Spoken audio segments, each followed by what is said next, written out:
Welcome to news Husnabad. నేను మీ శ్రీధర్ యాదవ్. హుస్నాబాద్ నియోజకవర్గంలో గత వారం రోజుల నుండి గౌరవెల్లి ప్రాజెక్టు గురించి చర్చ జరుగుతూ ఉంది. అధికార ప్రతిపక్ష పార్టీలు అన్నీ కూడా గౌరవెల్లి ప్రాజెక్టు గురించి మాట్లాడుతున్నాయి.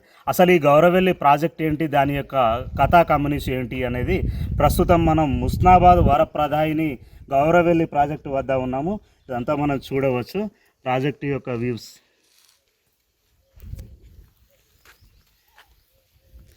అలాగే ఇక్కడ చూడండి, ఇట్లాంటి బాహుబలి మోటార్లు ఒక 3 పెట్టారు.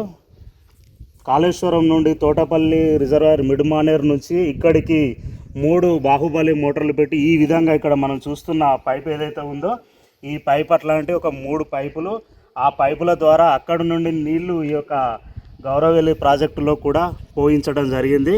అది విజయవంతంగా ట్రయల్ రన్ పూర్తయింది.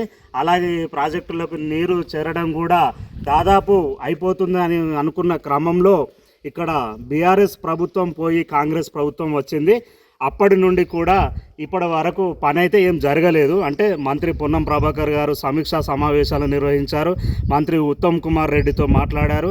కాలువల సేకరణ అలాగే గౌరవెల్లి ప్రాజెక్టు పూర్తి చేయడానికి కావాల్సిన యొక్క నిధులు కూడా మంజూరు చేయించారు.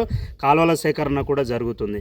కానీ ఈ ప్రాజెక్టు గురించి ఇప్పటి వరకు మేము చేశాము, ఈ యొక్క ప్రాజెక్టు యొక్క క్రెడిట్ మాదంటే మాది అని అధికార ప్రతిపక్ష పార్టీలు చెప్పుకుంటున్నాయి.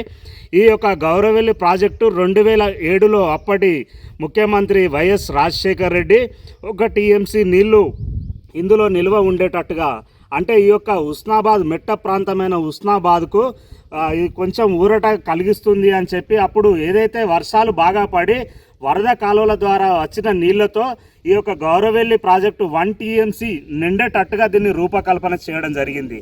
తదనంతర పరిస్థితుల్లో తెలంగాణ వచ్చిన తర్వాత అప్పటి తెలంగాణ ముఖ్యమంత్రి కేసీఆర్ ఈ యొక్క ప్రాజెక్టులపై వివిధ సమీక్షలు చేసి హుస్నాబాద్, మన తెలంగాణలో మెట్ట ప్రాంతమైన హుస్నాబాద్లో ఒక పసలు పండితే ఇంకొక పసలు అసలు పంటలు పండని పరిస్థితి ఉండేది. కేసీఆర్ గారు బాగా ఆలోచించి ఏదైతే తెలంగాణలో మన కాళేశ్వరం ప్రాజెక్టు కట్టారో ఆ కాళేశ్వరం ప్రాజెక్టు నుంచి వివిధ ప్రాజెక్టుల ద్వారా మిడ్మానేరు, తోటపల్లి అక్కడి నుంచి కూడా పైపు లైన్ల ద్వారా కొన్ని ప్రాజెక్టులు నింపి అలాగే ఈ గౌరవెల్లి ప్రాజెక్టులో కూడా దాన్ని రీడిజైన్ చేసి ఈ యొక్క 1 టీఎంసీ నుంచి 9 టీఎంసీల వరకు ఈ ప్రాజెక్టును పెంచడం జరిగింది. అప్పటి నుండి కూడా ఇక్కడ అప్పటి శాసనసభ్యులు సతీష్ కుమార్ ఇక్కడ నిర్వాసితులను ఒప్పించి అలాగే ఈ యొక్క ప్రాజెక్టు గురించి భూసేకరణ చేసి సుమారు 1,00,000 నుండి 1,60,000 ఎకరాలు పారించే విధంగా గౌరవెల్లి ప్రాజెక్టును వారు ఈ యొక్క పని చేయించడం జరిగింది. తదనంతర పరిస్థితుల్లో ఇక్కడ కాలువల సేకరణ జరిగే సమయానికి ఆ ప్రభుత్వం బీఆర్ఎస్ ప్రభుత్వం పోయి కాంగ్రెస్ ప్రభుత్వం వచ్చింది. ఇప్పటికీ కాంగ్రెస్ ప్రభుత్వం వచ్చి 2.5 సంవత్సరాలు అవుతుంది. ఆ ప్రతిపాదనలు అయితే జరిగాయి, నిధులు వచ్చాయని చెప్తున్నారు. ఇంకా ఈ యొక్క ప్రాజెక్టు పూర్తి కావాలంటే ఏదైతే అవసరమో అది మంత్రి పొన్నం ప్రభాకర్, మంత్రి ఉత్తమ్ కుమార్ రెడ్డి అధికారులకు సూచించారు, నిధులు కూడా మంజూరు చేయించారు. ఇది ఈ యొక్క గౌరవెల్లి ప్రాజెక్టు పరిస్థితి.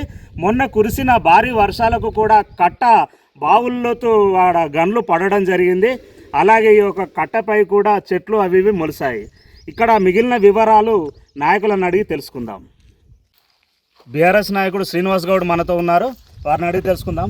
అలా చెప్పండి, అప్పటి నుండి ఇప్పటి వరకు కూడా కాంగ్రెస్ ప్రభుత్వము మేము దీని గురించి అన్ని ప్రతిపాదనలు చేస్తాం, గౌరవెల్లి ప్రాజెక్టులను అందుబాటులోకి తెస్తాం ప్రజలకు అని వాళ్ళు అంటున్నారు.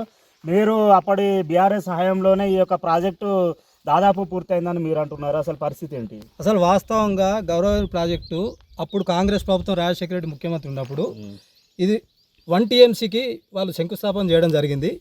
ఆ తర్వాత మేము బీఆర్ఎస్ పార్టీ అధికారంలోకి వచ్చిన తర్వాత కేసీఆర్ గారు ఈ ప్రాంతాన్ని సందర్శించి ఇక్కడ ఉన్నటువంటి అప్పుడు శాసనసభ్యులు సతీష్ బాబు ద్వారా ఇదంతా వాళ్ళు తీసుకొని అసలు ఏంటిది ఇక్కడ మనం ఈ 1 టీఎంసీ కంటే ఎక్కువ చేస్తే రైతులకు లాభం జరుగుతుంది అనే ఉద్దేశంతో దీన్ని 9 టీఎంసీలకు పెంచి మరి ప్రాజెక్టు దాదాపుగా పూర్తి చేసి మరి అక్కడ పంప్ హౌజులు కానీ ఇక్కడ బాహుబలి మోటార్స్ కానీ మరి ఇక్కడ ఉన్నటువంటి ప్రతి ఏదైనా ఉందో ఈ ప్రాజెక్టు సంబంధించి మొత్తం డెవలప్ చేసిందల్లా అప్పుడు సతీష్ బాబు గారు ఇక్కడ ఎమ్మెల్యేగా ఉన్నారు. మరి సీఎం గారు ఆదేశాలతో ఇక్కడ ఈ దాదాపుగా పూర్తి చేయడం జరిగింది ఇక్కడ ఈ ప్రాజెక్టును. అయితే ఇప్పుడు మేమేం అడుగుతున్నాం అంటే ఇలా ఒక పక్క చూస్తూ ఉంటే మాట్లాడుతూ ఉన్నారు ఈ కట్టపొంటి మొత్తం చెట్లు మొలిసినాయి.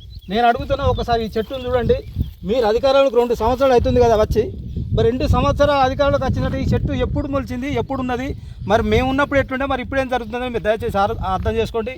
అంతేకాకుండా మరి వాళ్ళ ఏదైతుందో అటు సైడు మరి ఆ వేకి సంబంధించింది అప్పుడు వర్షాలు పడి దాదాపుగా గన్లు పడ్డాయంటే ఇప్పుడు దాదాపుగా ఒక బావిలో లోతు లెక్క కనిపిస్తూ ఉన్నది. పోవడానికి సుధా ఆ దారి సుధా ఉపయోగపడే విధంగా కనిపించట్లే. అంతేకాకుండా ఇవాళ ప్రాజెక్టు మీద కేసులు అంటూ ఉన్నారు. ఇవాళ నేను అడుగుతున్నా, ఇవాళ అప్పుడు ఈ ప్రాజెక్టు మీద కేసులు వేసింది ఎవరు? కాంగ్రెస్ వాళ్ళు కాదా? మరి మేము ఈ ప్రాజెక్టు నిర్మాణం చేయడానికి అప్పుడు ఉన్నటువంటి మా మాజీ శాసనసభ్యులు సతీష్ కుమార్ గారు మరి ఈ భూ నిర్వాసితులను కూర్చోబెట్టి వాళ్ళకు నష్టపరిహారం మేము ఇచ్చినాము, ఒప్పించినాము, మా వంతుకు మేము పనిచేసి పెట్టినాము. మరి ఇలా మీరు అధికారంలోకి వచ్చిన తర్వాత మరి ఇలా భూ నిర్వాసితులను పిలవాలి కదా. మరి అప్పుడు ఇచ్చిన మేము పరిహారం కంటే మరి వాళ్ళని పిలిచి మీరు ఎక్కువిచ్చి వాళ్ళని మెప్పించి ఇలా మీరు పనిచేయాలి. కానీ మేము ఇచ్చిన పరిహారం కంటే మీరు ఇంకా తక్కువ ఇస్తామని చెప్తే ఇలా వాళ్ళని పిలవడం లేదు, వాళ్ళని మాట్లాడడం లేదు. ఇక్కడ పని పూర్తిగా 2.5 సంవత్సరాలు గడిచింది, 420 కోట్లు వచ్చినాయని చెప్తున్నారు. మరి ఇలా వాళ్ళతో ఎందుకు మాట్లాడతలేరు? ఈ ప్రాజెక్టు ఎందుకు ఇట్లా ఉన్నది? ఇలా రైతులు ఎందుకు ఆదుకోవడాలని చెప్పి నేను అడుగుతా ఉన్నా. రాజకీయాలు ఎలా ఉన్నా ప్రజా ప్రయోజనార్థం ఇట్లాంటి ఉస్నాబాద్ మెట్ట ప్రాంతమైన ఉస్నాబాద్కి ఈ యొక్క గౌరవెల్లి ప్రాజెక్టు వరప్రదాయిని అనే చెప్పవచ్చు. ఇప్పటికైనా రాజకీయ నాయకులు, అధికారులు ఈ యొక్క ప్రాజెక్టును పూర్తి చేసి త్వరితగతిన కాలువలు కూడా నిర్మాణం పూర్తి చేసి ఈ యొక్క గౌరవెల్లి ప్రాజెక్టు నీళ్లను రైతాంగానికి అందించాలని ఈ ప్రాంత ప్రజలు కోరుతున్నారు. అలాగే ఈ యొక్క గౌరవెల్లి ప్రాజెక్టుతో పాటు గండిపల్లి ప్రాజెక్టు కూడా రూపకల్పన చేయడం జరిగింది. ఆ ప్రాజెక్టుకు కూడా 660 ఎకరాల భూమి సేకరించవలసి ఉండగా ఇప్పటి వరకు 300 ఎకరాలు ఈ గౌరవెల్లి ప్రాజెక్టుతో పాటుగా అక్కడ సేకరించారు.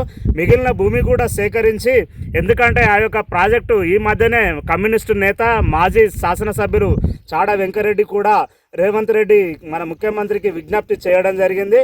అప్పుడు ఏదైతే ఈ Thotapalli reservoir, Indurthi reservoir, Gouravelli reservoir, Gandipalli reservoir ఇది ఈ యొక్క ఉస్నాబాద్ మెట్ట ప్రాంతానికి కావాలని చెప్పి నేను ప్రతిపాదించడం జరిగింది. దానికి అప్పటి ముఖ్యమంత్రి వైఎస్ రాజశేఖర రెడ్డి ఒప్పుకున్నారని చెప్తున్నారు వారు.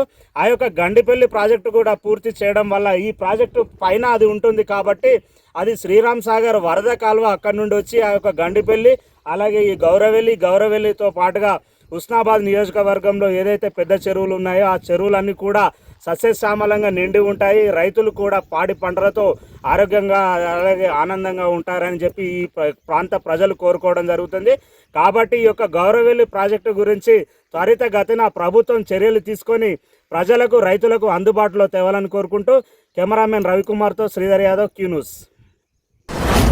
మీ వ్యాపారం అభివృద్ధి కావాలని కోరుకుంటున్నారా? అయితే వెంటనే క్యూ న్యూస్ని సంప్రదించండి.